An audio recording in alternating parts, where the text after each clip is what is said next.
et pour tout le bien qu'il est en train de nous faire dans sa présence. Alléluia. Alléluia. Est-ce que je peux voir ceux qui sont là depuis le début de la semaine? Depuis le lundi, vous êtes là. Waouh, que Dieu vous bénisse. Ceux qui nous ont rejoints hier, à partir d'hier, ils sont là. Que Dieu vous bénisse. Et ceux qui sont venus aujourd'hui, que Dieu vous bénisse aussi. Alléluia. Et je suis sûr que Dieu va encore nous faire du bien dans sa présence en cet après-midi. Avant de commencer, j'aimerais encore réitérer mes remerciements à notre Dieu pour sa grâce. Vous savez, me tenir au-devant de vous, ce n'est pas que c'est moi qui sais mieux parler que vous tous qui êtes là assis, mais c'est simplement la grâce de Dieu. Le fait que je sois sélectionné parmi les intervenants de ce merveilleux programme Convocation des élus, édition 2025, c'est simplement la grâce que Dieu nous a faite. Et nous sommes en train de bénir Dieu pour sa grâce.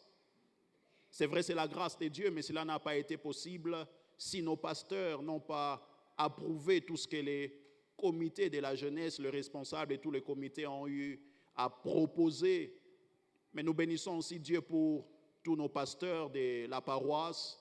Nous bénissons aussi Dieu pour le comité de la jeunesse, pour cette marque de confiance qu'ils ont manifestée à notre égard afin que nous soyons là et que nous puissions parler de la part de Dieu et que nous soyons une bénédiction pour ces merveilleux peuples que vous êtes dans la présence de Dieu.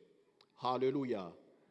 Alors le grand thème que nous sommes en train d'exploiter toute la semaine, comme je le disais, je suis le premier intervenant et après moi viendra un autre intervenant qui sera aussi en train de beaucoup plus nous bénir. Le thème que nous sommes en train de développer, c'est chrétien ou religieux, qui es-tu vraiment?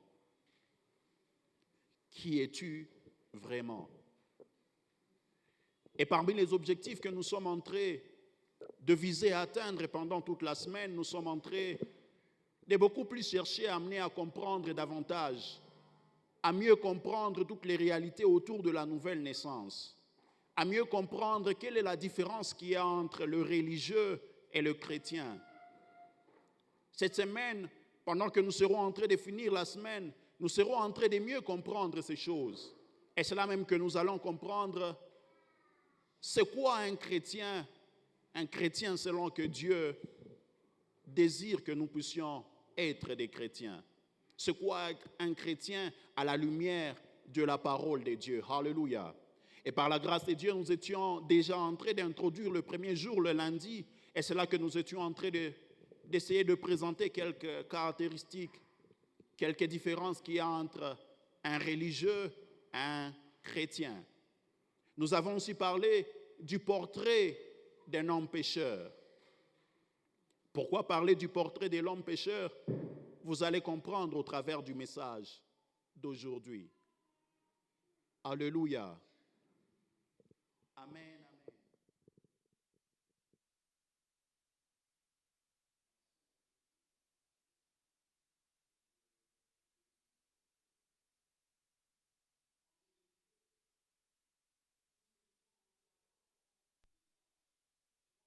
Logique.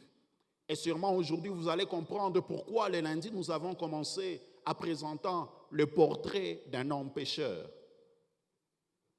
Hier, nous étions en train de parler de la nouvelle naissance et nous avons présenté combien il n'y a pas de nouvelle naissance sans transformation.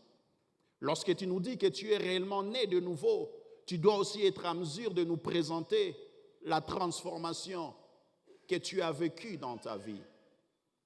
Les hommes autour de toi, ceux-là qui sont proches de toi, ceux-là qui te connaissent, ils doivent être à mesure de témoigner de cette transformation qui a été radicale dans ta vie.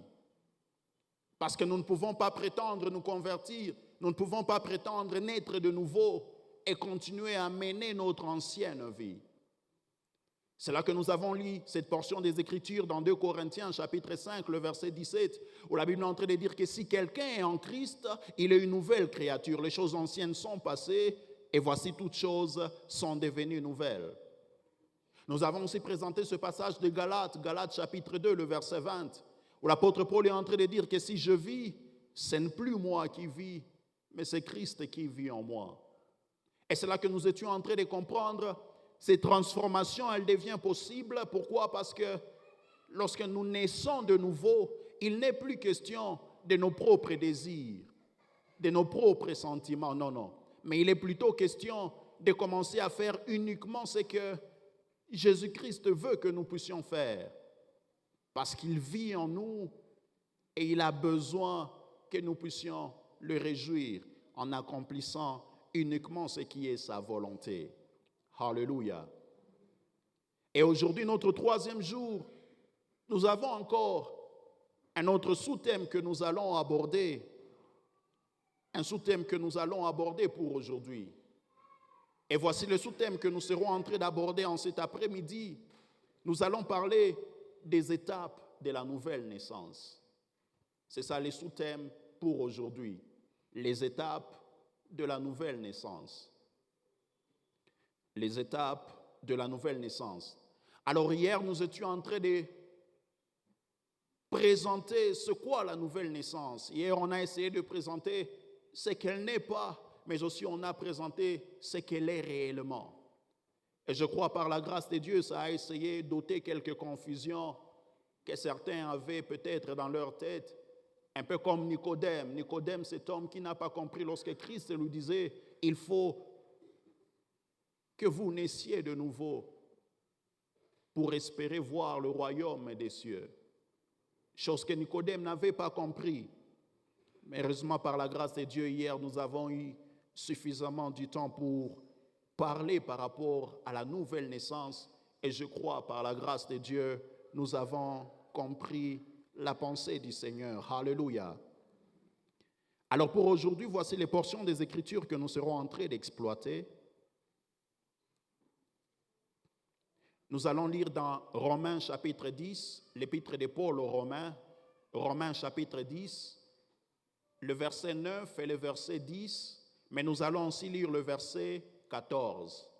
Romains chapitre 10, verset 9, verset 10 et le verset 14. Nous serons aussi en train de lire Luc chapitre 9, Luc chapitre 9, du verset 57 au verset 62. Luc chapitre 9, verset 57 au verset 62. Et nous serons en train de finir en lisant Actes des Apôtres, le chapitre 2, et nous allons simplement lire le verset 37. Actes des Apôtres, chapitre 2, le verset 37. Je vais commencer avec Romains chapitre 10.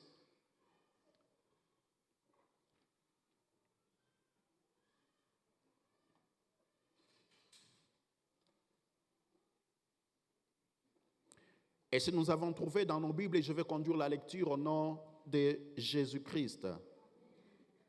La Bible est en train de dire ceci: si tu confesses de ta bouche le Seigneur Jésus, et si tu crois dans ton cœur que Dieu l'a ressuscité des morts, tu seras sauvé.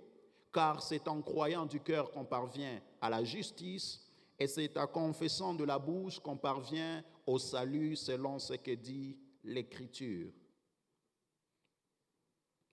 Lisons Actes chapitre 2, le verset 37, et c'est après que nous allons lire Luc chapitre 9.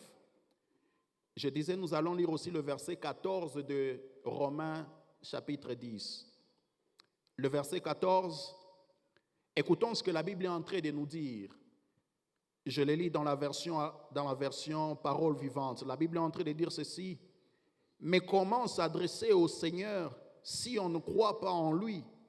Et comment croire au Seigneur si on n'a pas entendu parler de lui? Et comment entendre parler de lui si personne ne l'annonce? Amen. Nous prenons Actes chapitre 2, le verset 37. Actes chapitre 2, le verset 37. La Bible est en train de dire ceci: après avoir entendu ce discours, ils eurent le cœur vivement touché et ils dirent à Pierre et aux autres apôtres: hommes, frères, que ferons-nous? Hommes, frères, que ferons-nous? Ici, c'est le contexte de du jour de la Pentecôte, alors que les disciples, les apôtres étaient remplis de l'Esprit, et ils étaient en train d'annoncer la bonne nouvelle. Là, c'est lorsque l'apôtre Pierre s'était levé pour parler de la bonne nouvelle. Et lorsque les gens étaient tellement touchés par la parole, c'est là qu'ils ont demandé, mais que ferons-nous? Que ferons-nous? Nous allons revenir, nous allons exploiter ce verset et vous allez comprendre pourquoi nous avons pris ça. Enfin, nous lisons Luc chapitre 9, du verset 57 au verset 62. La Bible est en train de nous dire ceci. Pendant qu'ils étaient en chemin, un homme lui dit, « Seigneur, je te suivrai partout où tu iras. » Jésus lui répondit, « Les renards ont des tanières et les oiseaux du ciel, les renards ont des tanières et les oiseaux du ciel ont des nids, mais le Fils de l'homme n'a pas un lieu où il puisse reposer sa tête. » Il dit à un autre, « Suis-moi. » Et il répondit, « Seigneur, permets-moi d'aller d'abord ensevelir mon Père. » Dans d'autres versions, comme la version Semeur, par exemple, la version Alfred Cohen, on est en train de dire « enterrer ». Ici, on parle d'ensevelir, dans ces autres versions, on parle d'enterrer.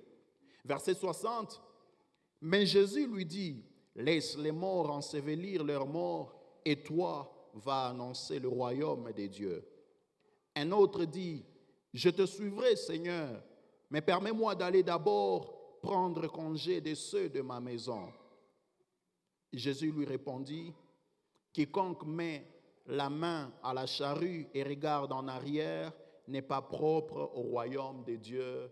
Amen. » Alléluia. Alors, c'est quoi l'objectif de notre message de cet après-midi? L'objectif, c'est que nous puissions arriver à comprendre les étapes nécessaires par rapport à la nouvelle naissance. Je vais simplement nous présenter les étapes qui paraissent être nécessaires, les étapes qui sont comme au début et qui nous conduisent à la nouvelle naissance. Sûrement, il y en a beaucoup, mais aujourd'hui, je serai simplement en train de nous présenter 3 étapes par rapport à la nouvelle naissance. Et les quelques portions des Écritures que nous venons de lire, c'est ça qui sera en train de nous conduire les minutes que nous avons pour partager la parole de Dieu. Alors, lorsque nous sommes en train de lire ces portions des Écritures, nous avons lu Romains, où la Bible est en train de dire, si tu confesses de ta bouche le Seigneur Jésus et si tu crois dans ton cœur que Dieu l'a ressuscité des morts, tu seras sauvé. Car c'est en croyant du cœur qu'on parvient à la justice et c'est en confessant de la bouche qu'on parvient au salut, selon ce que dit l'Écriture. Nous avons lu aussi dans Actes et nous venons de lire dans l'Évangile de Luc un merveilleux texte, mais je ne sais pas si j'aurai le temps de tout exploiter, mais on va simplement nous focaliser sur la partie qui cadre avec le message que nous sommes en train de partager en cet après-midi. Alléluia. Et s'il faut nous présenter ces étapes, la première étape de la nouvelle naissance, c'est quoi? C'est être exposé à la parole de Dieu. Être exposé à la parole de Dieu.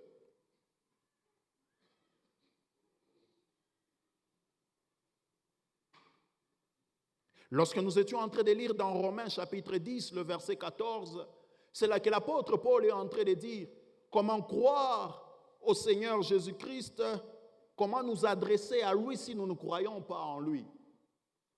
Il dit comment nous allons croire en lui s'il n'y a personne qui nous a parlé de lui. Et il finit en disant comment nous allons entendre parler de lui s'il n'y a personne qui vient vers nous pour nous parler de lui. Là où nous avons lu dans Actes chapitre 2, nous sommes en train de voir une question que les hommes ont posée aux apôtres après avoir entendu quelque chose, après avoir reçu un message. Et nous sommes simplement en train de comprendre que le départ de toute chose, c'est lorsque nous sommes exposés à la parole de Dieu. Lorsque nous sommes exposés à la parole de Dieu. Gloire à Dieu, nous sommes dans une génération où il y a l'abondance de la parole. Nous pouvons avoir accès à la parole de Dieu un peu partout. La technologie qui a évolué nous a aussi facilité dans ce sens-là. Facilement, on peut avoir des prédications sur Internet, sur YouTube, sur Facebook. On peut trouver des prédications un peu partout. Et il y a comme cette abondance de la parole de Dieu. Et c'est ça qui est comme le point de départ pour que nous puissions arriver à la nouvelle naissance.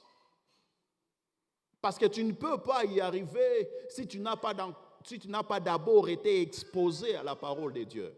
Parce que c'est ça la base de tout. Pour naître de nouveau, c'est après avoir cru en la parole qui t'a été adressée. Et donc, si tu n'as pas cette opportunité d'être adressé à la parole, tu ne sauras pas expérimenter cela. Et gloire à Dieu pour cette église, cette merveilleuse église où nous sommes là et où il y a l'abondance de la parole de Dieu. Gloire à Dieu pour ça. Alléluia. Gloire à Dieu où deux fois même des programmes de séminaires peuvent être programmés comme ça. Et comme une particularité cette semaine qui est vraiment une semaine d'enseignement, où nous sommes là et nous avons suffisamment du temps pour être exposés à la parole de Dieu. Parce que cette parole que nous entendons, c'est elle qui va nous aider à arriver à cette dimension de nouvelle naissance si certainement nous n'y sommes pas encore. C'est que le point de départ, c'est le fait d'être exposé à la parole de Dieu. Alléluia.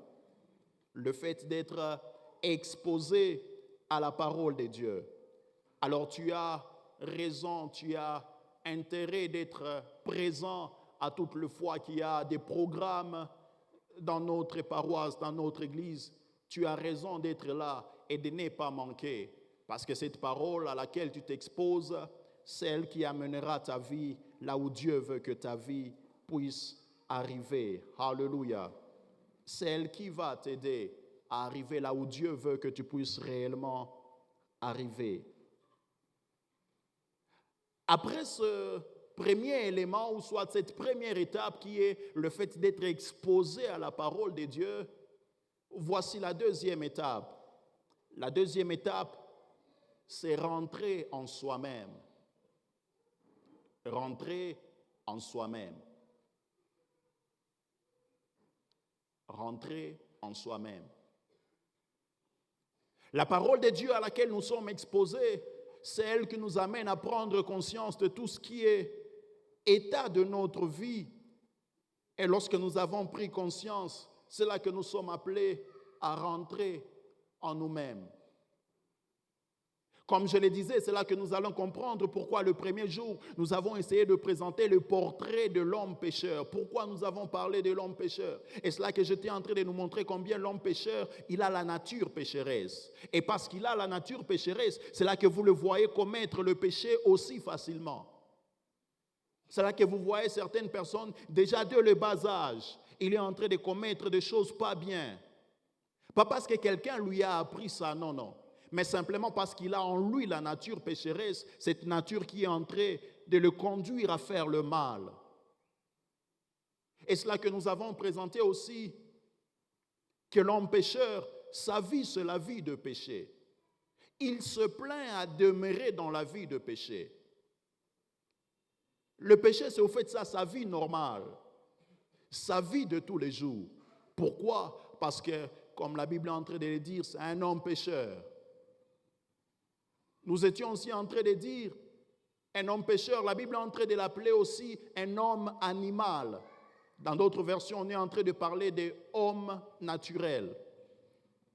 Et c'est là que nous étions en train de dire, l'homme pécheur, c'est cet homme qui, de fois, il agit comme un animal. Il y a de ces choses que lorsqu'il le fait, tu te dis que est-ce qu'une personne normale qui réfléchit peut arriver à faire ça? Et pourquoi elle peut avoir cette facilité de faire du mal? C'est simplement parce que c'est un homme animal. Et cela, par exemple, vous pouvez voir quelqu'un empoisonner son propre frère. Vous pouvez voir un père sacrifier son propre enfant. Comment ces choses peuvent être possibles? C'est parce qu'il est encore à la dimension de homme animal, un homme pécheur. Voilà pourquoi elle peut avoir la facilité de faire toutes ces choses. Alors que vous voyez dans la vie des personnes, dans leur bonheur, leur joie, c'est de voir l'autre souffrir. Il fait juste des choses afin que l'autre arrive à souffrir. Ça, c'est lorsqu'on est un homme pécheur, un homme animal, qu'on a ses cœurs toujours attachés vers le mal. Ces cœurs qui se plaignent du malheur des autres. Ces cœurs qui est triste lorsque les autres sont dans le bonheur. Parce que vous allez voir, il y a de ces personnes, il suffit que tu sois simplement heureux de ton côté, ça lui fait mal. Il suffit que tu réussisses dans ton domaine, dans ton couloir, ça lui fait mal. Et comment la réussite d'une personne peut juste comme ça arriver à te faire du mal?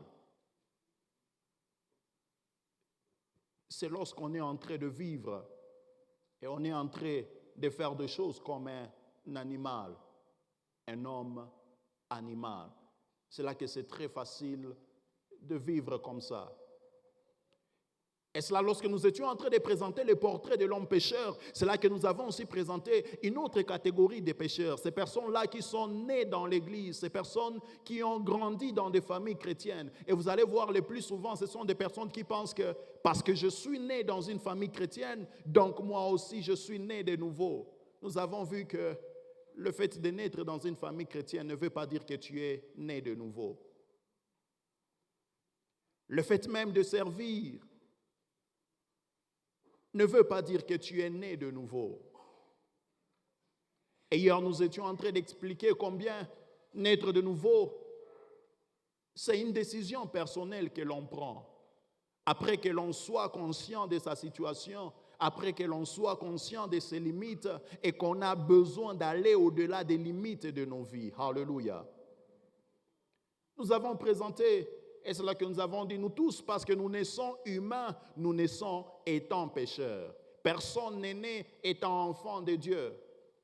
Lorsque même nous sommes en train de lire dans Jean chapitre 1er, le verset 12, la Bible est en train de nous dire ceci. La Bible dit, si nous pouvons le lire, Jean chapitre 1, le verset 12.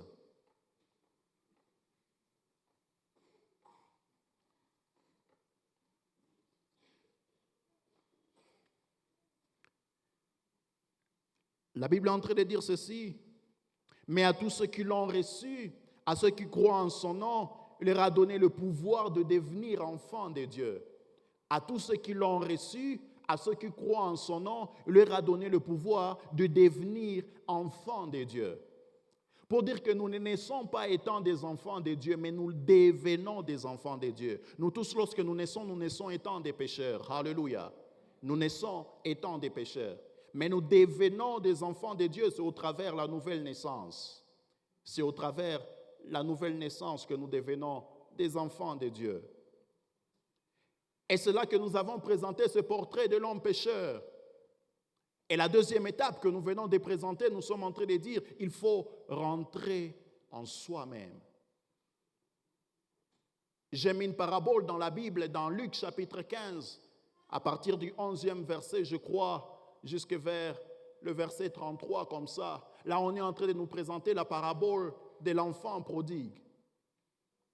Et lorsque nous lisons cette parabole, au verset 17, la Bible est en train de nous dire, étant rentré en lui-même, il se dit, étant rentré à lui-même. Nous sommes en train de voir quelqu'un qui a tout commencé par cette initiative de rentrer en soi-même. Tout a commencé lorsqu'il a pris cette initiative. Il est rentré en lui-même après avoir fait les constats de tout ce qu'il est en train de mener comme vie. Il est rentré en lui-même après avoir vu que ce qu'il était en train de mener comme vie, normalement, ce n'est pas ça qu'il devrait mener comme vie. Et il est entré en lui-même. Alléluia.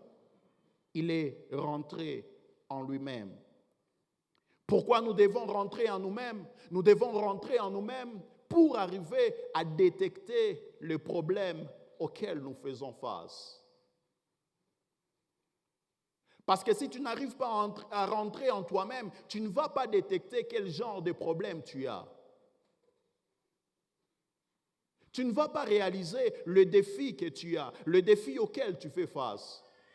Mais c'est simplement lorsque tu rentres en toi-même que tu vas arriver à découvrir cela.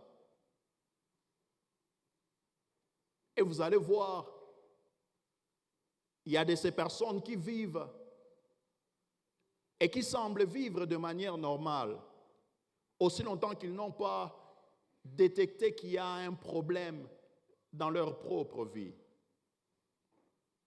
Mais il suffit qu'ils prennent conscience de quelque chose qui ne va pas, il suffit qu'ils rentrent en soi-même et c'est là qu'il va mieux découvrir c'est quoi les problèmes qu'il y a.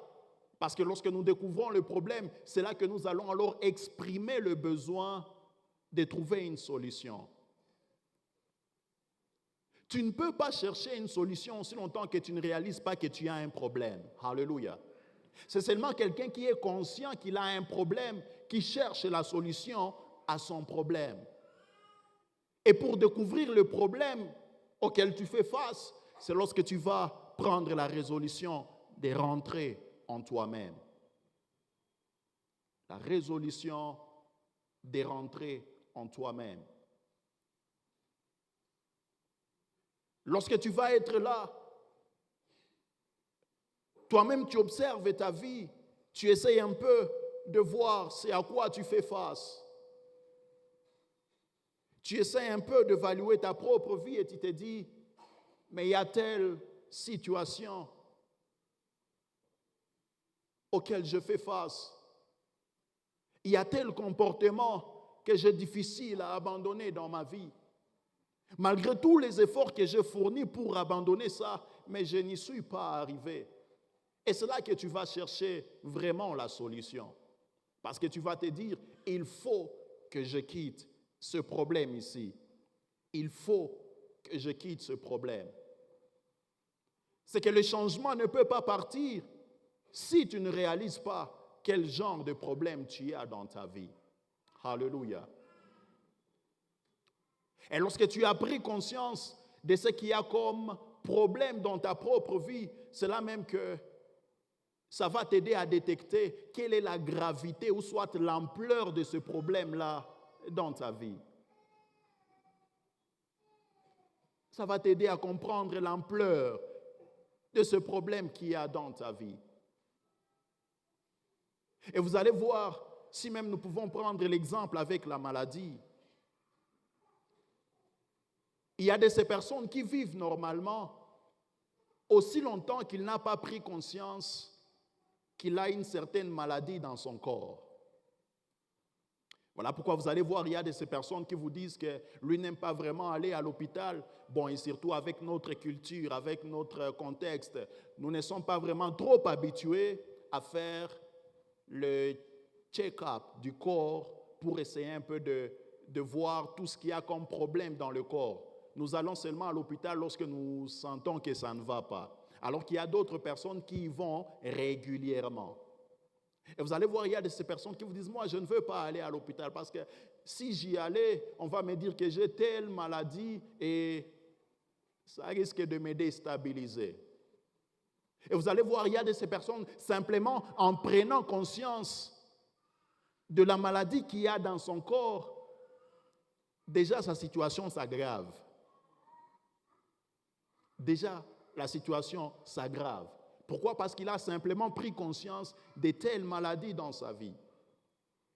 Et vous allez voir, il y a des fois la médecine qui nous présente même de maladies là très compliquées, très bizarres. Lorsque même on peut, et il y a de ces personnes qui lorsqu'il peut même réaliser qu'il a, par exemple, le cancer, alors qu'il vivait normal, mais déjà il devient malade. Et vous voyez même des personnes qui arrivent à perdre le poids. Pas parce que la situation s'est aggravée, mais simplement parce qu'il a pris conscience qu'il a telle maladie dans son corps. Est-ce là que vous voyez des personnes comme ça? Juste l'information, ça le déstabilise. Ça le déstabilise complètement. Et c'est comme ça, vous allez voir d'autres personnes, juste après qu'il ait eu l'information de la maladie qui est en train de déranger son corps, c'est là que ça crée l'urgence de chercher des moyens pour se faire soigner. Pendant qu'il n'avait pas conscience de la maladie qui dérangeait son corps, il ne pouvait pas s'inquiéter de quoi que ce soit. Mais depuis qu'il a pris conscience de ce qui est en train de déranger son corps, et parce qu'il connaît les conséquences de cette maladie-là, il crée une urgence. Il se dit, non, je dois à tout prix chercher à me débarrasser de cette maladie. Je dois à tout prix réunir des moyens afin de me faire soigner. Pourquoi? Parce qu'en prenant conscience du problème qu'il a, ça le pousse à prendre une résolution et à chercher la solution par rapport au problème qu'il a. Et c'est comme ça, vous allez voir, il y a de ces personnes qui vous disent que lui n'a pas besoin de Jésus dans sa vie. Il y a ces personnes qui vous disent que lui n'a pas besoin d'aller tout le temps à l'église. Et dit, pourquoi aller à l'église? Pourquoi? Parce que dans sa compréhension des choses, il pense que nous devons aller à l'église lorsque nous avons des problèmes. Alors que ce n'est pas vrai, c'est se tromper. Vous savez, lorsque tu veux seulement aller à l'église lorsque tu as des problèmes, Dieu s'arrangera que tu ne manques jamais des problèmes dans ta vie. Parce qu'il voudra te voir toujours à l'église. Mais lorsque tu prends conscience, tu réalises que je dois être là à tout moment, tout va mieux marcher pour toi. Pourquoi? Parce que Dieu, il nous veut toujours à ses côtés. Dieu nous veut toujours à ses côtés. Et ces personnes qui ne prennent pas conscience de tout ce qu'ils ont comme problème, il leur sera difficile de quitter cette situation-là. Pourquoi? Parce que tout part de la prise de conscience de ce que nous avons comme problème après que nous soyons rentrés en nous-mêmes. Alléluia. Et là que vous allez voir, même deux fois par rapport au pardon, vous allez voir, il y a de ces personnes, mais gloire à Dieu, cette catégorie de personnes n'est pas dans cette assemblée. Ils sont loin d'ici. Amen. Hein? Vous allez voir, il y a de ces personnes qui, lorsqu'ils sont en train de demander pardon à Dieu, ils demandent pardon pour des péchés qu'ils ont faits consciemment et inconsciemment. Comment se fait-il que tu vas demander pardon pour quelque chose que tu ne connais pas que tu as fait? Parce que l'objectif, lorsque nous sommes en train de demander pardon à Dieu, c'est pour que nous puissions abandonner complètement ce péché-là, que Dieu nous pardonne et que nous ne puissions plus y revenir. C'est que ça ne sert à rien de demander pardon à Dieu pour un péché que tu n'es pas prêt à abandonner dans ta vie. Ça ne sert à rien. Tout comme ça ne sert aussi à rien de demander pardon pour la même chose plusieurs fois à Dieu. Là, c'est jouer avec Dieu. Là, c'est prendre Dieu pour un grand-père à qui tu peux venir à tout moment quand tu veux. Non. L'objectif, lorsque nous sommes en train de demander pardon à Dieu, c'est pour que nous puissions complètement abandonner avec ce type de péché pour lequel nous sommes venus demander pardon à Dieu. Demander pardon inconsciemment pour ce que tu as fait inconsciemment. Qu'est-ce que ça veut dire? Comment tu vas abandonner ce que tu ne sais pas que tu as fait? Ça sera difficile. C'est impossible. C'est impossible. Tu demandes pardon pour quelque chose que tu es conscient que je l'ai fait. Pourquoi? Parce que tu prends la résolution de demander pardon afin de ne plus y revenir. Parce que lorsque tu reviens sur la même chose plusieurs fois, là tu es en train de jouer avec Dieu. Et comme nous étions en train de dire lorsque nous avons présenté les portraits de l'homme pécheur, le péché c'est sa vie normale, c'est sa vie de tous les jours. Mais ça devient anormal lorsque toi qui te dis être enfant de Dieu, tu as aussi cette vie de péché. Tu demeures facilement dans la vie de péché, c'est anormal. Ça nous amène à douter de la nouvelle naissance que tu nous dis avoir. Est-ce que réellement tu es né de nouveau? Est-ce que réellement tu es né de nouveau? Ou soit tu avais simplement fait semblant de naître de nouveau, mais de vrai tu n'es pas né de nouveau. Parce que lorsque nous naissons réellement de nouveau, comme nous étions en train de le dire hier, il doit y avoir une transformation. Tu ne peux plus te retrouver dans ces choses anciennes que tu étais en train de commettre dans ta propre vie. Pourquoi? Parce que la nouvelle naissance, elle nous transforme complètement. La nouvelle naissance, elle nous change totalement. Alléluia. Elle nous change totalement. Et lorsque nous sommes en train de voir ces choses, c'est là même que les apôtres, ceux-là qui étaient en train d'écouter les apôtres, comme nous le disions, ils sont rentrés en eux-mêmes. Ils ont pris conscience de leur état. Et ils se sont dit, non, nous ne préférons pas rester longtemps dans cet état ici. Mais il faut que ces gens nous disent quelle est la solution. Et c'est comme ça qu'ils sont venus vers les apôtres et leur ont demandé, que ferons-nous? Que ferons-nous? Je me dis peut-être qu'ils ont posé cette question parce qu'ils ont réalisé combien c'est urgent qu'ils puissent quitter cette situation dans laquelle ils se retrouvaient et qu'ils arrivent à expérimenter une autre situation. Et ils leur ont dit, que ferons-nous? Que ferons-nous? Lorsque tu es conscient de tout ce qui ne marche pas dans ta vie, c'est là que ça doit t'amener à prendre cette résolution, soit à te demander, qu'est-ce qui va m'aider à quitter la situation ici? Qu'est-ce qui sera pour moi une solution pour que je ne sois pas victime dans cette vie que je suis en train de mener?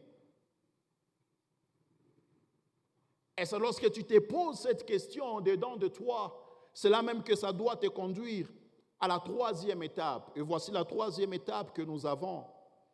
Je disais la première étape, être exposé à la parole de Dieu. Et la deuxième étape, je disais, rentrer en soi-même.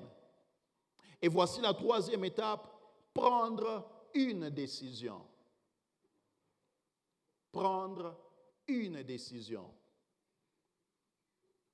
Comme je disais, la parabole de l'enfant prodigue dans Luc chapitre 15, à partir du 11e verset, lorsque nous sommes en train de lire le verset 20, c'est là que la Bible est en train de nous dire que l'enfant prodigue, il a pris la résolution de se lever et d'aller vers son père. Il a pris la résolution de se lever et d'aller vers son père. Au verset 17, nous avons vu combien il était rentré en lui-même pour essayer un peu de voir par rapport à tout ce qu'il était en train de mener comme vie. Mais il ne s'est pas simplement limité par là. Tout n'est pas fini au niveau de son esprit, mais il a pris une décision. Il est parti, il s'est levé et il alla vers son père. Il s'est levé, il est parti vers son père. Alléluia. Je disais le passage que nous avons lu dans Luc, nous allons exploiter ça, mais nous allons simplement exploiter une partie et pas la totalité de ce passage. Je voulais beaucoup plus me focaliser à la troisième partie. Christ est en train de nous présenter trois hommes. Le premier homme qui vient vers Jésus et lui dit, « Seigneur, je te suivrai partout où tu iras. » Mais Christ lui donne une réponse. Il dit, « Les renards ont des tanières pour se reposer, les oiseaux ont des nids. Mais le Fils de l'homme n'a pas un lieu où il puisse reposer sa tête. » Il y a le deuxième homme, lui n'a pas dit à Christ qu'il voulait le suivre, mais c'est Christ qui lui a demandé de le suivre. Et quelle est la réponse que cet homme lui a donnée? Il a dit, Seigneur, permets-moi d'aller d'abord ensevelir mon père. Christ lui a dit, laisse les morts ensevelir leurs morts. Et nous voyons le troisième homme, lui aussi à qui Christ a lancé cet appel de le suivre. Mais qu'est-ce qu'il a dit? Il a dit, Seigneur, permets-moi d'aller d'abord prendre congé de ceux de ma famille. Il avait aussi exprimé ce besoin de le suivre, comme le premier a dit, je te suivrai, mais permets-moi d'aller d'abord prendre congé de ceux de ma famille et après, je vais revenir et je vais te suivre. Qu'est-ce que Christ lui a donné comme réponse? Christ lui a dit, quiconque met la main à la charrue et regarde en arrière n'est pas propre au royaume de Dieu. N'est pas propre au royaume des cieux. Et pendant que j'ai médité sur ce passage il y a très longtemps, la première fois que j'avais médité, j'étais un peu comme dans la confusion. Je me disais, mais quel genre de réponse que Christ est en train de donner à ces gens? Lorsque nous voyons la première personne, lorsque nous voyons la deuxième personne, je dis, mais comment ça peut arriver que Christ dise à une personne qui lui dit qu'il veut aller ensevelir son père, il veut aller enterrer son père, Christ lui dit, laisse les morts enterrer leurs morts. Est-ce que c'est parce que Christ est méchant? Loin de là, Christ n'a jamais été méchant. Mais pendant que je méditais, c'est là qu'une autre question m'était venue à l'esprit. Et comment cet homme qui disait il veut ensevelir son père, il veut enterrer son père, comment il s'est retrouvé là-bas, dans la foule avec Jésus?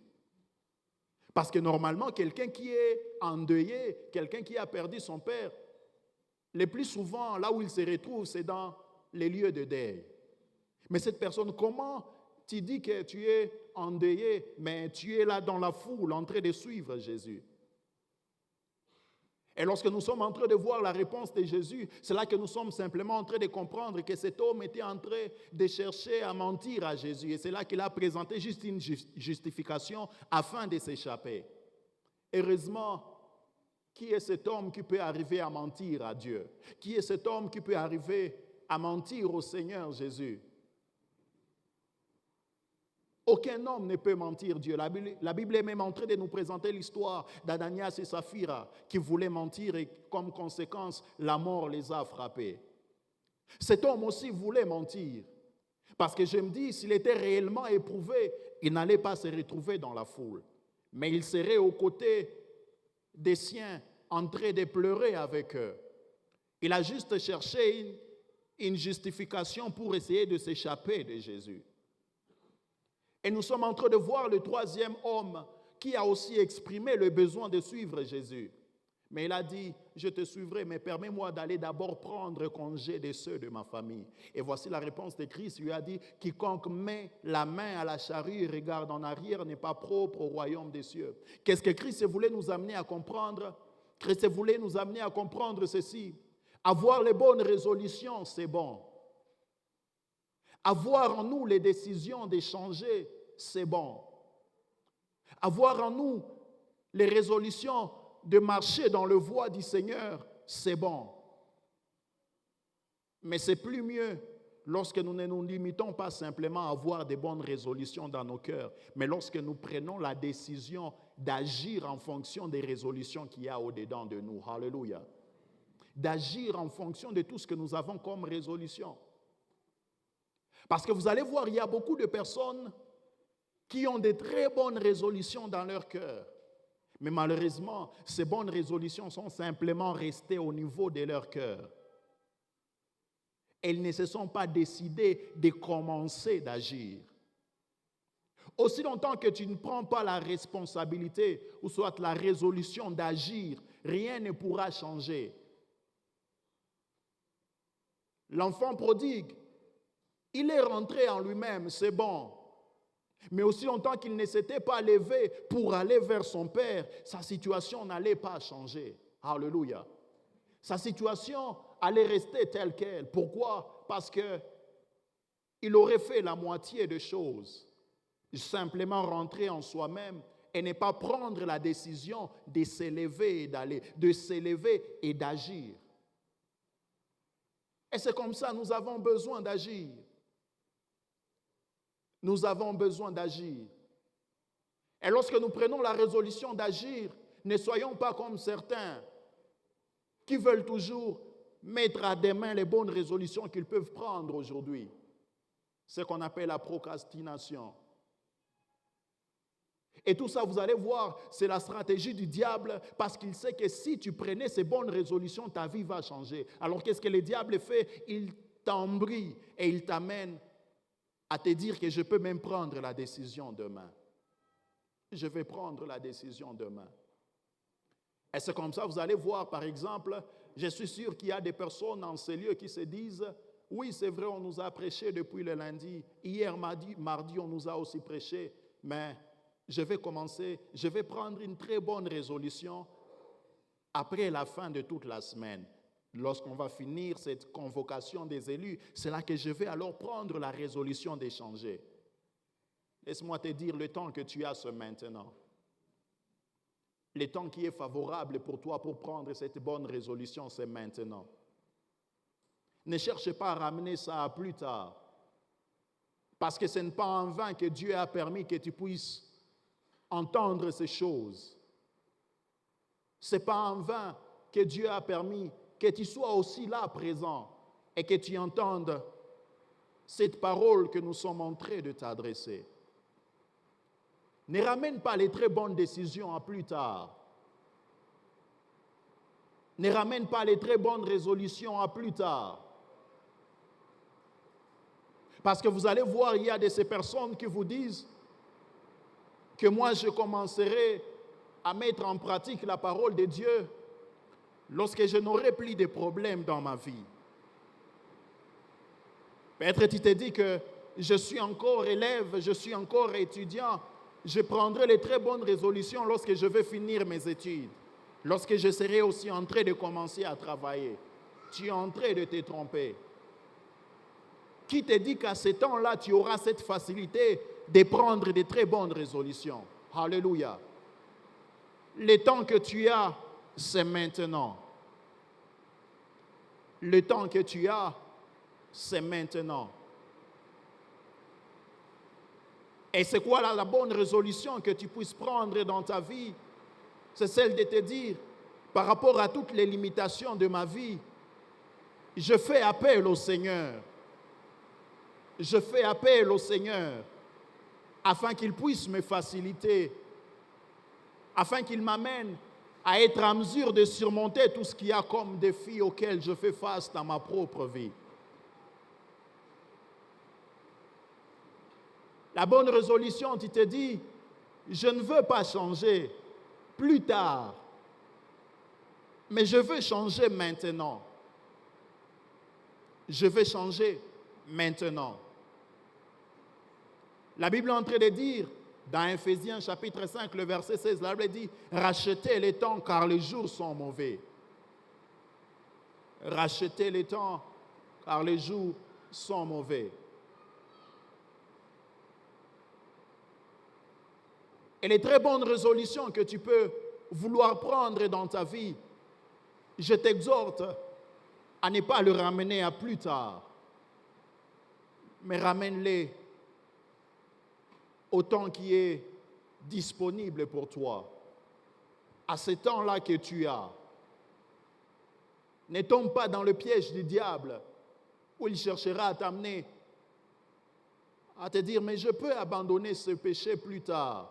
Parce que si j'abandonnais ça maintenant, je n'aurais pas suffisamment d'argent. Je ne veux plus gagner d'argent. Alors que ce péché me fait gagner beaucoup d'argent. Tu dis, pour éviter de demeurer dans cette vie où je serai en train de manquer, je préfère continuer encore un peu.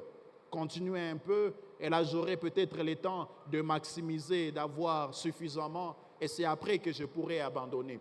Tu ne sais pas ce qui peut t'arriver pendant que tu es en train d'attendre ces temps-là que toi tu penses peut-être être les moments favorables.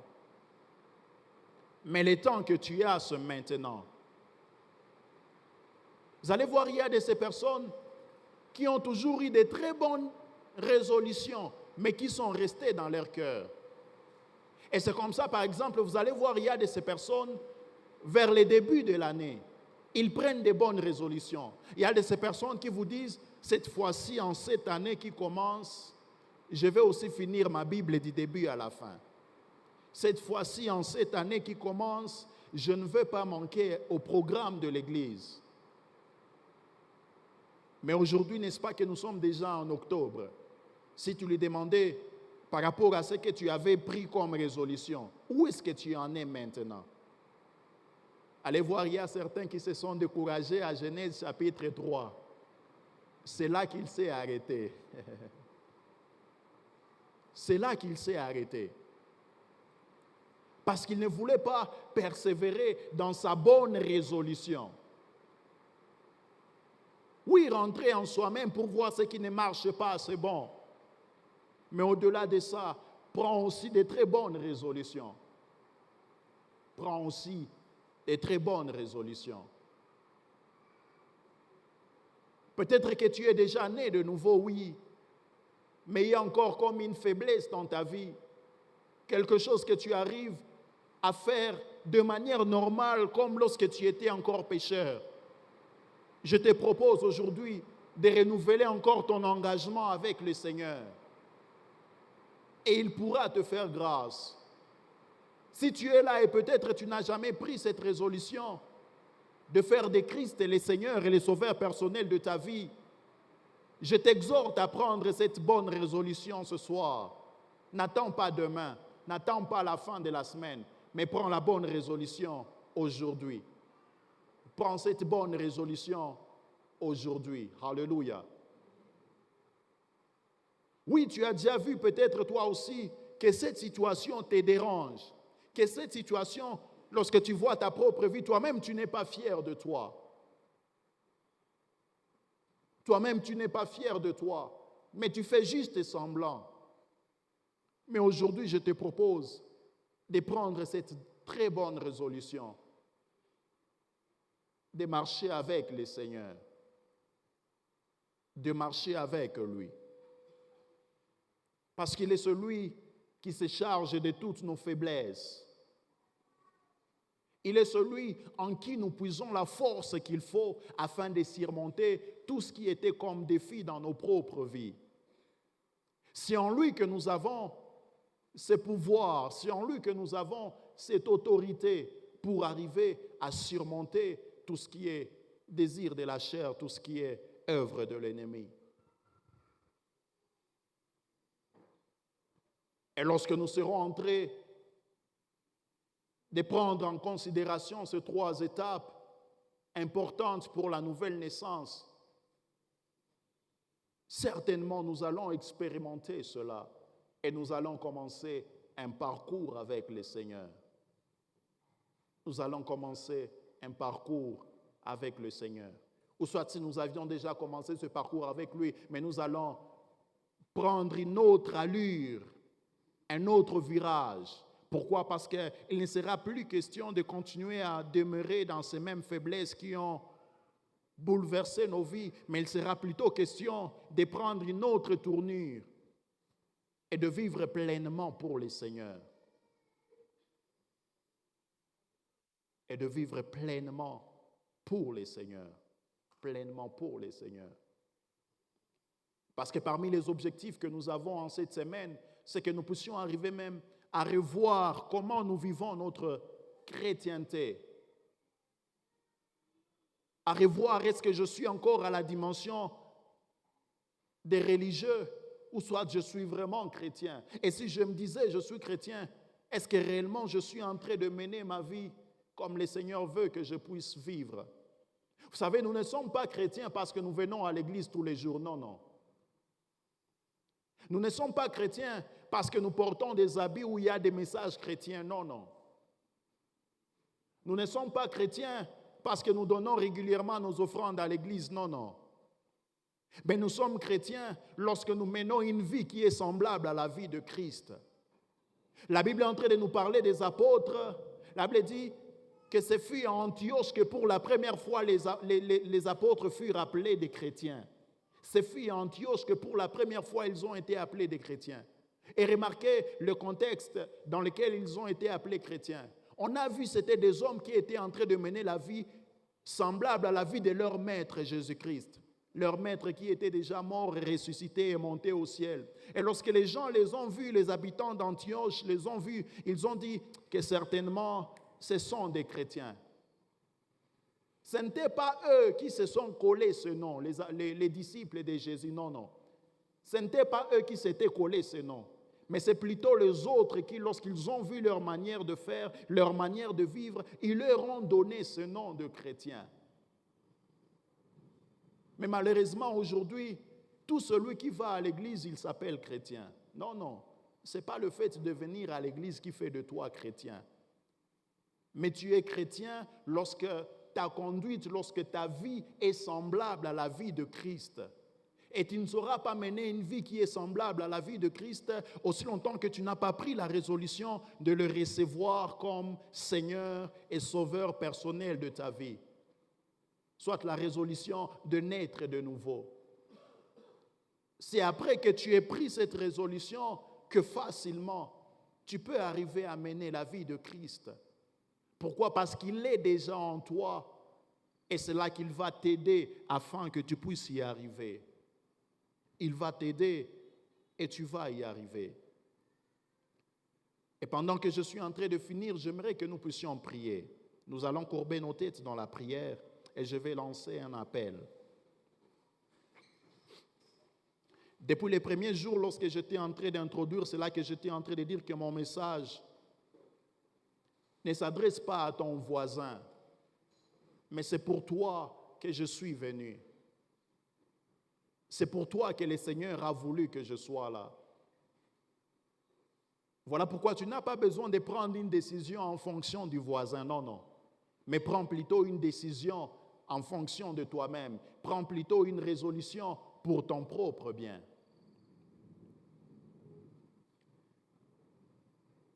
Et l'appel que je vais lancer cet après-midi avant de céder le micro, avant de finir mon message, ça concerne cette catégorie de personnes qui réalisent que par rapport à tout ce que nous sommes en train de recevoir comme enseignement, je réalise que j'étais à côté. Je réalise que je ne suis pas encore né de nouveau.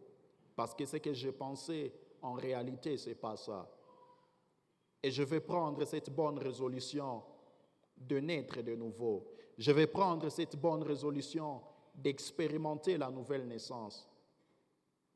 Peut-être tu pensais que tu es déjà né de nouveau, mais lorsque tu vois ta propre vie, rien n'a changé. Oui, je te propose de renouveler ton engagement avec le Seigneur en cet après-midi. Parce que c'est anormal de nous dire que tu es né de nouveau et que ta vie n'a pas changé. C'est anormal. Toute vraie nouvelle naissance, elle doit avoir des preuves. La transformation totale. La transformation totale. Et si tu as besoin de prendre cette merveilleuse résolution, je vais simplement te demander de lever la main là où tu es. Tu vas lever la main là où tu es. Si tu veux prendre cette bonne résolution, tu te dis, je veux aussi naître de nouveau. Je veux aussi naître de nouveau.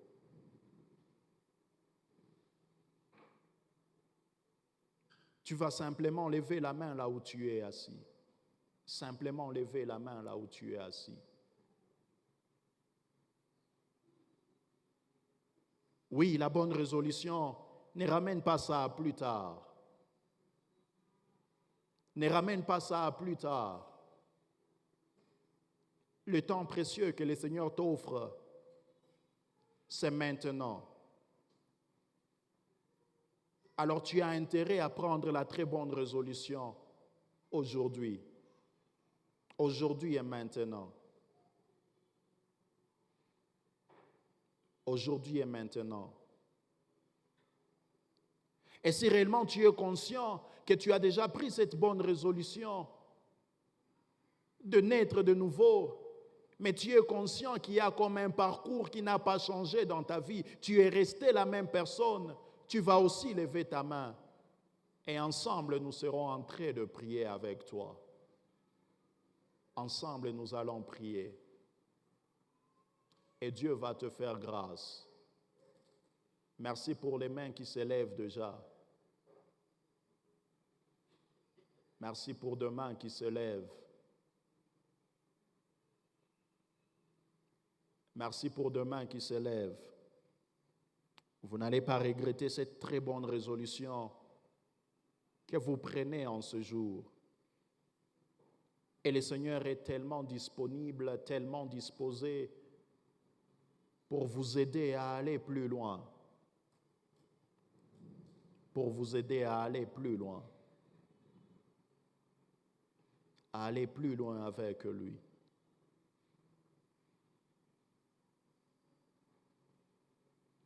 Et pendant que vous avez vos mains levées, nous allons prier. Je vais prier pour vous. Je vais prier pour vous. Pendant que je serai en train de prier pour vous, de là où tu es, tu vas simplement demander à Dieu de te faire grâce. Tu vas demander à Dieu de t'amener à vivre différemment. Tu vas dire au Seigneur Jésus qu'il soit réellement le Seigneur dans ta vie. C'est lui qui contrôle toutes choses. Que Jésus soit réellement le Seigneur dans ta vie, qu'il contrôle toutes choses. Tu vas prendre la résolution de tout abandonner à Jésus. Tu vas prendre la résolution de ne plus continuer à conduire les choses par toi-même, mais à toutes les fois, lorsqu'il s'agira de prendre une décision, que le Seigneur Jésus soit en train de te conduire, soit en train de t'orienter. Tu vas prier pour toi-même pendant que je serai en train d'élever ma voix et prier pour vous. Seigneur, nous te bénissons pour ta grâce. Merci pour ce message. En ce troisième jour de ce merveilleux programme, cette convocation des élus, où tu viens de nous présenter les étapes de la nouvelle naissance. Et je te bénis pour la vie de mon frère, de ma sœur qui a levé sa main dans ta présence et qui prend aujourd'hui cette bonne résolution. Il ne se limite pas simplement à rentrer en lui-même pour faire le constat de tout ce qui est sa vie, mais il prend cette très bonne résolution de marcher à nouveau avec toi. Il prend cette très bonne résolution de vivre avec toi. Et je suis en train de le recommander à toi. Père, ce que j'aime avec toi, tu es celui qui a les bras grandement ouverts afin de nous accueillir à toutes les fois que nous prenons la résolution de revenir vers toi. Et je suis en train de prier pour eux. Père, s'il te plaît, pardonne leur vie passée. Pardonne leur ancienne manière de vivre. Parce qu'aujourd'hui, ils prennent la résolution de commencer un nouveau départ avec toi. Aujourd'hui, ils prennent la résolution d'avoir une nouvelle tournure dans cette marche avec toi. Et je prie, Père, que tu sois à leur côté afin de les fortifier, afin de les amener à y arriver. Que ces choses qui étaient pour eux des faiblesses, ces choses qui étaient en train de dominer leur propre vie, mais dorénavant, à cause de la présence de Christ dans leur vie, que Christ soit leur force et que Christ soit leur appui. Que Christ soit leur appui. Jésus, je veux que tu sois réellement le Seigneur dans leur vie. Que tu sois réellement le Seigneur dans leur vie. À toutes les fois, il s'agira qu'ils prennent des résolutions, qu'ils prennent des décisions par rapport à leur propre vie, qu'ils ne prennent pas des décisions en fonction d'eux-mêmes, mais qu'ils prennent des décisions en fonction de ta volonté, en fonction de ton désir, ô Père. Je prie que tu les amènes à marcher dans cette nouveauté de vie. Je prie que désormais, ils soient forts pour surmonter les pièges de l'ennemi. Je prie que désormais, ils soient forts afin de ne pas céder à toutes les tentations que l'ennemi placera au-devant d'eux, mais qu'ils soient toujours vainqueurs et triomphants. Qu'ils soient toujours vainqueurs et triomphants.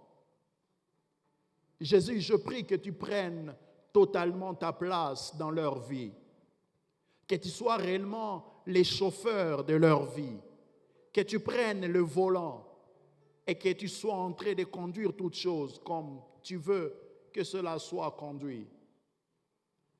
Jésus soit réellement au contrôle de tout dans leur vie et qu'ils arrivent un jour à témoigner et à dire que c'est depuis la convocation des élus édition 2027-25 que tout a changé dans ma vie, que tout a pris une autre tournure et j'ai commencé à vivre des choses merveilleuses avec Dieu. Père, laisse que ta grâce les soutienne, que ta grâce les soutienne. Que ta grâce les soutienne. Père, je suis en train de te recommander tout ce peuple qui est venu t'écouter, ce peuple qui est venu s'exposer à ta parole, Père, que leur vie ne reste pas telle qu'elles sont maintenant, mais que la transformation soit effective dans leur vie. Alors que nous sommes en défi, nous sommes en crise, des vrais modèles, des vrais chrétiens. Père, nous ne voulons pas qu'ils fassent partie de ceux-là qui découragent les autres à se convertir. Mais que lorsque les hommes les verront vivre, que leur vie donne le goût aux pécheurs de se détourner de leur vie de péché et d'être comme eux, parce qu'ils auront vu la transformation radicale, parce qu'ils auront vu le changement total. Telle est ma prière pour eux, pour tous ceux qui sont en ces lieux. Pour tous ceux qui sont en ces lieux, et même pour ceux-là qui suivront ce message plus tard. Père, nous refusons d'être des pierres d'achoppement pour ceux-là qui ne te connaissent pas encore. Mais nous voulons être des modèles de bénédiction. Nous voulons être, oh Dieu, ceux-là qui vont les amener à être dégoûtés de leur vie de péché, afin de prendre la résolution de vivre comme nous, afin de prendre la résolution de marcher sur la même voie que nous. Et une des choses vraies, nous savons que nous allons y arriver avec toi. Parce que ça ne dépendra pas de nos propres efforts, mais ça dépendra plutôt de ta puissance qui désormais vit en nous. Ta puissance qui nous capacite, cette autorité dont tu nous rêvais afin que nous puissions être plus que vainqueurs. Merci pour des vies que tu transformes tout au long de cette semaine. Merci pour des destinées que tu recadres à nouveau au courant de cette semaine. Merci pour de nouvelles créatures que tu es en train de susciter en ces lieux. Merci au Père pour ta grâce. Nous te faisons confiance. Nous savons que nous allons y arriver. Et lorsque le Seigneur Jésus reviendra nous prendre, nous n'allons pas rater parce que nous serons tellement prêts et nos vies seront agréables pour le Père. Yahweh accomplit ces choses pour ta seule gloire. Au nom précieux de Jésus, nous prions et nous disons Amen.